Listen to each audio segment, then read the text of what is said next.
And today, my special guest is Catherine Staffieri, and she is the nutrition manager at Nutrisense.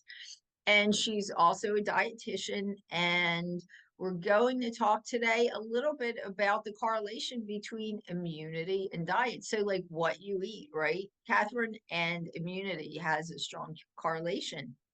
Absolutely. Thank you so much for having me on the show today. You're welcome. Thanks for being here.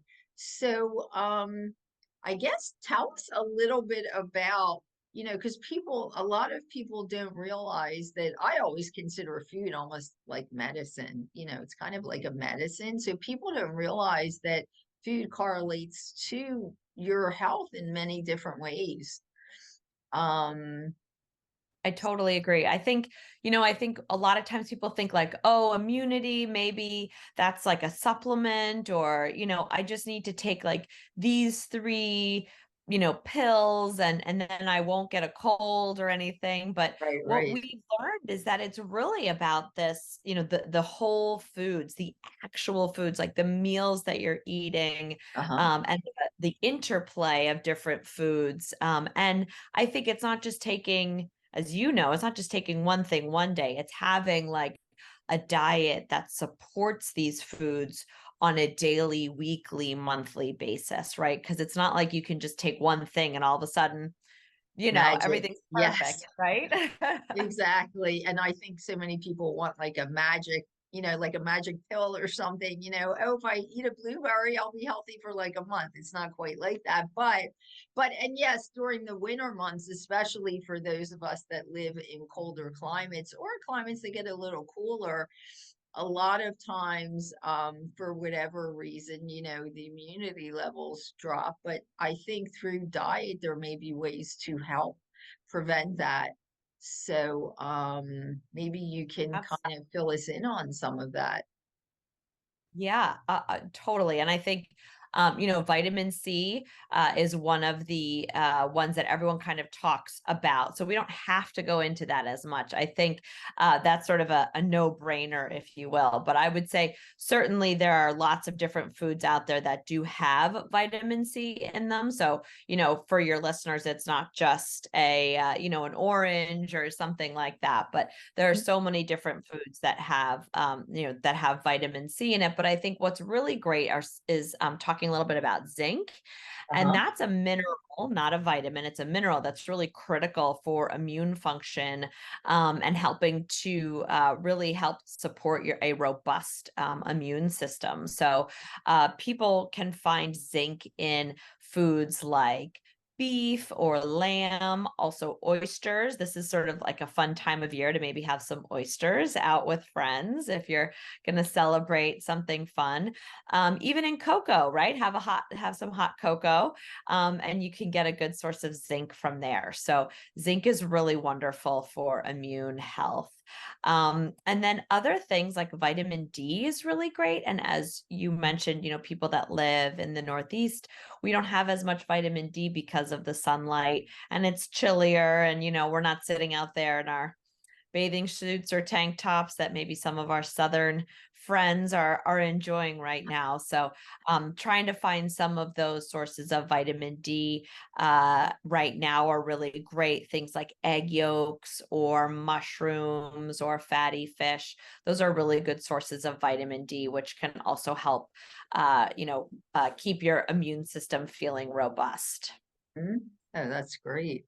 Yeah, that's good. Definitely good to know. And how about any types of I guess fruits and vegetables? Well, I know you mentioned some things, but any types of fruits and vegetables people should try and concentrate on. I know we talked about oranges, so I'm sure like oranges, grapefruits, even lemons, so the vitamin C, but Yep. Yep, totally. And I think, actually we have a really great, so I work for a company called Nutrisense, and we have uh-huh. a great blog and a great, like a journal article that we put together, and it's 30 best immune boosting foods. So there's 30 different foods that we highlight that can really be so helpful. And when it comes to vegetables, things like citrus fruits, or that's a fruit, fruits and vegetables, like, the citrus fruits we all know about, but things like red bell peppers are really high in vitamin C, kiwi,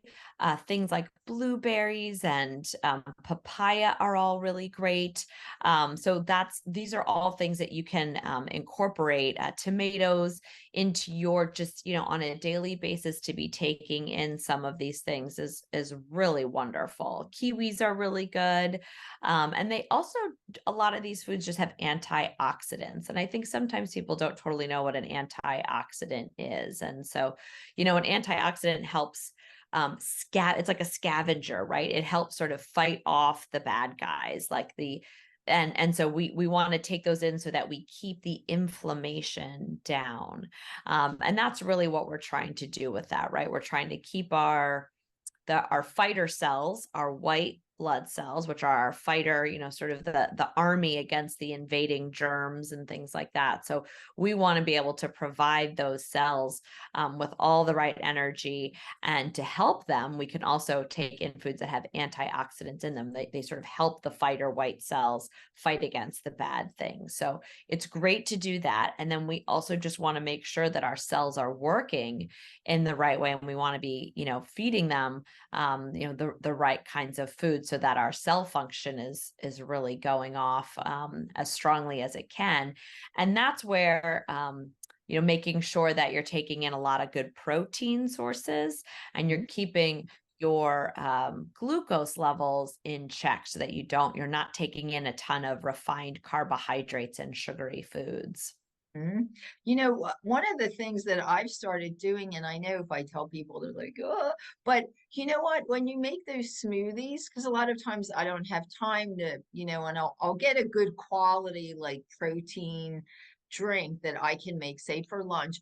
I actually add spinach, I add cabbage, Brussels sprouts to my smoothie. I add like cacao powder too, because flavors it, but you don't even know I call it my salad in a shake, because you really can add things like that. So if spinach, kale, Brussels sprouts, broccoli, you can actually add that to your smoothie, and you won't even taste it if you add in blueberries and some berries and stuff like that. I even do like shredded zucchini in my oatmeal with cinnamon and stuff. And you can really reap the benefits of that stuff by adding that stuff in, and you don't even know, really don't even taste it. For somebody, I mean, I love vegetables, so I don't mind tasting it, but sometimes to make sure I'm getting all my vegetables, I just do add it into things that people think you really,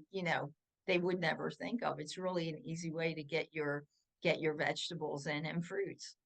I think that is such a good idea. Those are things that can be very mild in flavor. And so by adding something like cinnamon and, some fruits and vegetables and cacao powder that can sort of, mask that, so you don't feel like you're drinking Brussels sprouts. Exactly, But exactly. it's a great way to add fiber, right? And that's another part of having a healthy immune system, is having a healthy gut system, which we all know that there's been all these really interesting links between gut health and immune health. And part of having a healthy gut is having a lot of fiber and keeping things moving, and all your sort of systems moving, Uh-huh. and increasing your fiber intake with things like, adding extra vegetables and extra fruits into your daily intake. You will have extra fiber, which will help your gut system hugely. Uh-huh. Any tips on keeping it healthy for the holidays? I know we weren't supposed to talk about it, but I'll just throw that in because we're in the holiday time. So just any quick tips. Yeah. So NutriSense, the company that I work for, is all about glucose management. And one of my biggest tips for the holidays in terms of managing your glucose is having some protein before you have your carbohydrate. So it sounds kind of funny, but like if you're going out to a holiday party or a cookie swap, make sure you have some protein before you leave. Maybe a big cup of bone broth, or a nice, Greek yogurt, plain Greek yogurt, something like that. Give yourself a real good baseline of protein before you go and enjoy some of your more decadent holiday meals. That's definitely a great tip. Yep. Yeah, and I know the holidays, especially because everybody gets overworked and overstressed, is also a time that people are not really taking care of what they're supposed to be eating, and that drops your immunity level too, right? As well as being the overworked, overworked if you're not keeping up with your diet. Totally. Totally. The stress of things, and we're running around like crazy, and we're eating on the go, and we're taking little things here. Just try and take a minute, pack some snacks if you can. If you're going to run errands, or you're going to be gone for a long time, pack some really good healthy snacks so that you're always prepared and you're not stressed out and hangry, right? We don't want a hangry crowd. Exactly. I always tell people, and I do that all the time. I always just throw stuff. I keep these little snacky bags, and I always throw like sunflower seeds or raw sunflower seeds or this or that little snack. So exactly, you don't want to get the hungry, like low blood sugar headache or whatever, and then start munching out on stuff that you shouldn't be eating because you're just so hungry. So that's And great. yeah. Oh, sorry. Go ahead. Go ahead. No, that's great. I was just going to say, Catherine, so tell people where they can find you and find NutriSense. Absolutely. So you can find NutriSense online, www.nutrisense.com. We have a great journal, blog that people can read. We have so many wonderful articles that show how blood sugar regulation is related to basically any healthy goal that you have. It's really one of those key factors for health, longevity, energy, immunity. Really, wherever you are in your life, you can benefit from this. So I encourage everyone. We're on all the social media platforms as well, so you can check us out and you can see how people use their blood sugar data to help them reach their health goals. Oh, that's great. That's wonderful. So that's nutrisense.com. Is that? Correct. That's great. That's easy enough. Great. All right, Catherine, much success with that. And hopefully we'll see you in the near future with any other updates on, of things you might have added to NutriSense or whatever, or that you're working on. Terrific. Thank you so much for the chance to chit chat today, and happy holidays. Thank you. Thanks so much for being here.